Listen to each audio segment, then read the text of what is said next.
രൂപയ്ക്ക് മുകളിലുള്ള UPI ഇടപാടുകളിൽ GST ചുമത്താൻ കേന്ദ്രം ആലോചിക്കുന്നു.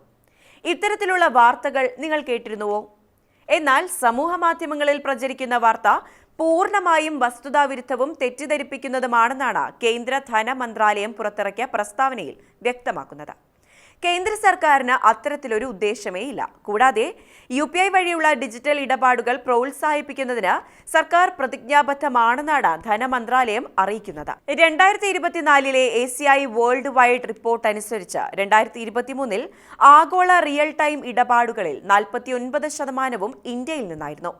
ഇതിലൂടെ ഡിജിറ്റൽ പേയ്മെന്റ് വളർച്ചയിൽ ആഗോളതലത്തിൽ തന്നെ ഇന്ത്യ മുന്നിലാണ്. 2019-20 കാലത്ത് 21.3 ലക്ഷം കോടി രൂപയായിരുന്ന ഡിജിറ്റൽ ഇടപാട് 2025 മാർച്ചോടെ 260.56 ലക്ഷം കോടിയായി വർദ്ധിച്ചു. ഇത് ഡിജിറ്റൽ പേയ്മെന്റ് രീതിയിൽ വർദ്ധിച്ചുവരുന്ന സ്വീകാര്യതയാണ് സൂചിപ്പിക്കുന്നത്. അപ്പോൾ അമിത GST ഭാരം ഭയക്കാതെ ഡിജിറ്റൽ പണമിടപാട് നടത്താമെന്ന് സാരം.